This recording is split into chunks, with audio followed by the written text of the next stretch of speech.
Hello everyone. आप सभी लोगों के लिए एक इम्पॉर्टेंट अपडेट है कि वे सभी स्टूडेंट जो आईसर यानी कि Indian institute of science education and research Bhopal से पीएचडी करना चाहते हैं, तो उनके लिए एप्लीकेशन फॉर्म है जो स्टार्ट हो चुके हैं। इसको चेक करने के लिए आपको क्या करना है कि गूगल पर जाकर के आईसर भोपाल सर्च करना है। उसके बाद जब आप आईसर भोपाल सर्च करेंगे तो यहाँ पर आपको सबसे पहले एक इंटरफेस दिखाई दे रहा है। इस तरह का जो लिंक है होम पेज, इस पर आपको क्लिक करना है। जब आप यहाँ पर क्लिक करेंगे तो आप आईसर भोपाल की वेबसाइट पर पहुंच जाएंगे। जब आप वेबसाइट पर पहुंचेंगे तो आप देख पा रहे हैं यहाँ पर आपको एक लिंक जो है वो मूव करता हुआ दिखाई देगा। तो ये सबसे पहले नंबर का लिंक है, इस पर आपको क्लिक कर देना है। जब आप उस लिंक पर क्लिक करेंगे तो आपको कुछ इस तरह से इंटरफेस दिखाई देगा। यहाँ पर देखिए आपको ये पीएचडी वाला कॉलम है, इस पर क्लिक करना है। तो आप यहाँ पर देख पा रहे हैं कि applications are invited for admission to PhD programme for the semester commencing from January 2025, यानी कि जनवरी 2025 के लिए जो एप्लीकेशन फॉर्म है पीएचडी के वो स्टार्ट हो चुके हैं। नेचुरल साइंस स्ट्रीम के लिए जो है वो आपका biological science, chemistry, earth and environmental science and physics है। इंजीनियरिंग साइंस स्ट्रीम के लिए chemical engineering, electrical engineering and computer science, data science and engineering है। यहाँ पर humanities and social sciences stream के लिए economic science, humanities and social sciences, cognitive sciences, social work and sociology, ये सारे यहाँ पर फील्ड हैं जिनमें आप पीएचडी यहाँ पे कर सकते हैं। जनरल एलिजिबिलिटी क्राइटेरिया की बात करते हैं तो क्वालिफाइंग डिग्री जो है वो आपकी मास्टर या इसको इक्विवेलेंट डिग्री होनी चाहिए इन इंजीनियरिंग या फिर टेक्नोलॉजी, और बैचलर डिग्री इन इंजीनियरिंग या फिर टेक्नोलॉजी, और मास्टर और इक्विवेलेंट डिग्री इन साइंस, और मास्टर और equivalent degree in arts, commerce और एलाइड सब्जेक्ट्स। जो हम लोग हैं वो मास्टर या इक्विवेलेंट डिग्री इन साइंसेज में आ जाएंगे। तो इस तरह से हम इसको फॉर्म को फिल कर सकते हैं। For qualifying degree list under 2, 3 and 4 candidate must also fulfil any one of the following additional requirement.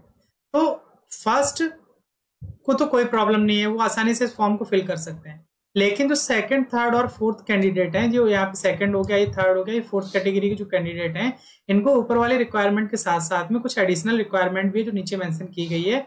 जैसे वैलिड गेट स्कोर कार्ड होना चाहिए आपके पास, या फिर आपका सिलेक्शन होना चाहिए national eligibility test, UGC NET, CSIR, NBHM, ETC including lectureship, यानी कि आपका एलएस है तब भी आप यहाँ पे फॉर्म को फिल कर सकते हैं।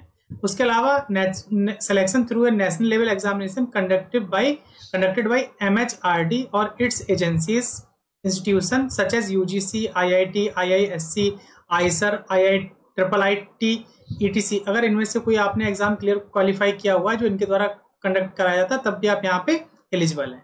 Selected provisionally for the DST INSPIRE fellowship provisional award letter to be produced. अगर आप डीएसटी इंस्पायर हैं तब भी आप यहाँ पर एलिजिबल हैं अप्लाई करने के लिए, बट आपको जो प्रोविजनल अवार्ड लेटर होता है डीएसटी द्वारा वो आपको दिखाना होगा।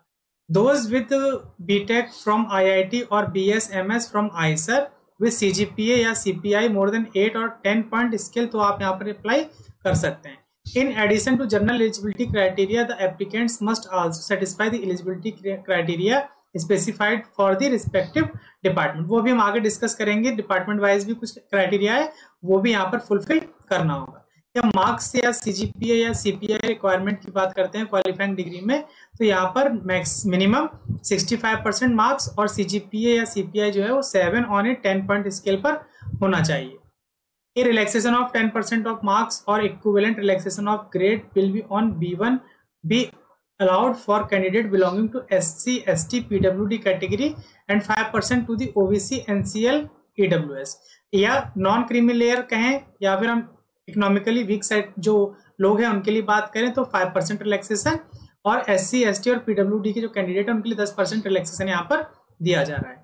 If the transcript grade sheet issued by the institute university reports only marks percentage will be considered, only grades CGPA CPI will be considered if CGPA CPI is reported on a scale other than 10, that is 4 point or 8 point scale, in equivalent CGPI या CPA will be calculated as per the following formula। CGPA upon CPI in a 10 scale, ये यहाँ पे formula दिया हुआ है, इस तरह से आप अपना जो है वो कन्वर्ट कर सकते हैं। Both marks and CGPA CPI percentage equivalent of CGPA CPI as indicated on the transcript grade sheet will be considered। The conversion factor must be available in the transcript grade seat certificate issued by the competent authorities. Age limit की बात करते हैं तो more than 28 नहीं होना चाहिए, यानी कि आपकी जो एज है वो 28 साल के अंदर अंदर होनी चाहिए। 3 साल का एज रिलैक्सेशन दिया जा रहा है ओबीसी की जो नॉन क्रीमी लेयर के हैं कैंडिडेट उनको, और 5 साल का एज रिलैक्सेशन दिया जा रहा है SC ST PWD या फिर जो फीमेल कैंडिडेट है उनको। Upper age limit shall be determine on the last date of online submission of application. जो आपकी एज लिमिट की जो काउंटिंग की जाएगी, जो आपका फॉर्म फिलने का जो लास्ट डेट है उससे आपकी एज जो है वो काउंट की जाएगी। Date of birth as recorded in the matriculation secondary examination certificate Aadhaar card only will be accepted by the IISER Bhopal for determining the age. जो यहाँ पे डॉक्यूमेंट है जैसे हाई स्कूल, इंटर या फिर जो आपका आधार कार्ड पे जो डेट ऑफ बर्थ है उसी को ये कंसिडर करेंगे। नेक्स्ट है आपका fellowship. All selected candidate will be eligible to receive JRF fellowship as per the funding agency institute norm in vogue. तो यहाँ पर आपकी फंडिंग एजेंसी जो है वो भी आपको फेलोशिप प्रोवाइड कर सकती है, और अगर इंस्टीट्यूट के जो नॉर्म्स हैं अगर उसमें आप सुटेबल होंगे तो इंस्टीट्यूट अपनी खुद की फेलोशिप देगा। सिलेक्शन प्रोसीजर की बात करते हैं। Selected shortlisted candidate will be called for an interview. Date of interview will be communicated to shortlisted candidate by email and the same will be available on the institute website। तो जो selected candidate की जो list है वो उनको mail के through inform किया जाएगा और उसके अलावा उस लिस्ट को वेबसाइट पर भी अपलोड कर दिया जाएगा। TA will be paid to SC ST candidate appearing for the interview as per the Government of India norm। तो यहाँ पर एक ये अच्छा पॉइंट है कि SC ST के जो कैंडिडेट हैं अगर वो इंटरव्यू देने के लिए जाते हैं तो उनको गवर्नमेंट ऑफ इंडिया के नॉर्म्स के अकॉर्डिंग यहाँ पर TA यानी कि ट्रेवल अलायंसेस दिया जाएगा। इंपॉर्टेंट नोट कुछ हैं यहाँ पर, उनको भी जरा आप देख लीजिए। All communications with candidate will be by email only. केवल ईमेल से आपके साथ में कम्युनिकेशन किए जाएंगे। Kindly check this website for periodic updates, यानी कि फ्यूचर में अपडेट आने वाले जो हैं उसके लिए आपको इस वेबसाइट पर विजिट करते रहना है। In case of any application related queries your application number must be mention in the subject line. जब आप अगर कोई मेल करते हैं, अगर आपके एप्लीकेशन में कोई प्रॉब्लम है, जो जहाँ पे आप सब्जेक्ट लिखेंगे ईमेल में वहां पर आपको अपना एप्लीकेशन नंबर लिखना जरूरी है। कैंडिडेट हु आर अपीयरिंग और are about to appear to final examination of the qualifying degree programme are eligible to apply. यानी कि सीधा सीधा एक लाइन में कहा जाए कि जो अपीयरिंग के जो स्टूडेंट होते हैं वो यहाँ पर इस पोस्ट को फिल करने के लिए एलिजिबल है। However, if selected, admission to the PhD program would be conditional upon their completing the qualifying degree with the defined mark criteria before joining the institute। यहाँ पर एक कंडीशन है कि जब आप PhD के लिए ज्वाइन करने जाएंगे तो इंटरव्यू वगैरह आपका सब कुछ हो गया है, अगर आप उस टाइम तक अपनी एलिजिबिलिटी फुलफिल नहीं कर पाएंगे तो वो आपको रिजेक्ट कर देंगे। Selection will be based on interview of the shortlisted candidate. Selection जो है वो यहाँ पे PhD के लिए आपका इंटरव्यू के बेसिस पर होगा। Relaxation of eligibility criteria SC ST and PWD applicant will be as per the government of India के जो रूल है उसके हिसाब से यहाँ पे रिलैक्सेशन दिया जा रहा है। Candidates belonging to reserved category will have to submit relevant certificate if selected. अगर आपको यहाँ पे सिलेक्ट कर लिया जाएगा उसके बाद में आप किस कैटेगरी से बिलोंग करते हैं उसका सर्टिफिकेट आपको लगाना जरूरी है। Applying does not automatically guarantee that a candidate will be shortlisted for interview. The respective department may use additional criteria based on academic performance or performance in the national level test or written screening test in order to shortlist candidate for interview depending on the number of the applicant received। तो कितने number of applicants आ रहे हैं उसके हिसाब से selection criteria क्या रखा जाएगा वो डिसाइड होगा। जैसे मान लीजिए नंबर ऑफ कैंडिडेट बहुत आ गए, उनका एकेडमिक परफॉर्मेंस कैसा है, पिछले जो रिकॉर्ड्स रहे हैं उनमें उसके हिसाब से वो शॉर्टलिस्ट कर सकते हैं। आपने जो नेशनल लेवल के एग्जाम क्वालिफाई किए उसमें आपकी रैंक्स कितनी रही उस हिसाब से शॉर्टलिस्ट कर सकते हैं, या फिर हो सकता है कि वो आपका एक रिटन टेस्ट भी करा सकते हैं। आपने जैसे फॉर्म फिल कर लिया है तो इसकी कोई गारंटी नहीं है कि आपको शॉर्टलिस्टेड कर ही लिया जाएगा, वो डिपेंड करेगा जो सेलेक्टिंग अथॉरिटीज है उनके ऊपर। Student whose result for CSIR JRF UGC JRF INSPIRE PhD fellow और NET LS और RGF Rajiv Gandhi fellowship any other equivalent fellowship are awaited may also apply with their roll number. अगर आप result awaited हैं तब भी आप यहाँ पर अप्लाई कर सकते हैं, आपको बस अपना क्या करना होगा, रोल नंबर मेंशन करना होगा।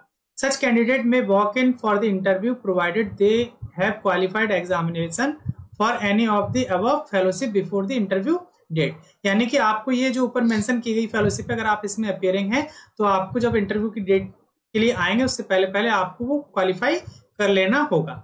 रिजल्ट की बात करते हैं यहाँ पर। After the last date all applicants will be screen and list of candidate shortlisted for interview will be available on our website या institution website and shortlisted candidate will be intimated by email only.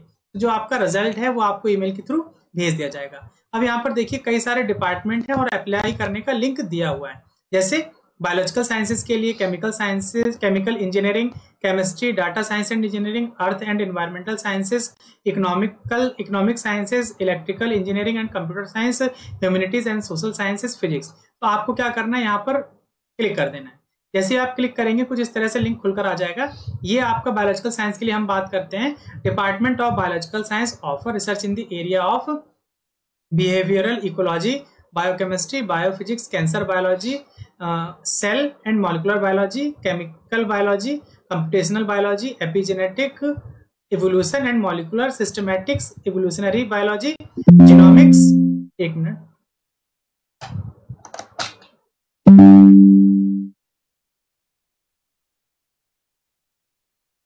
ठीक है।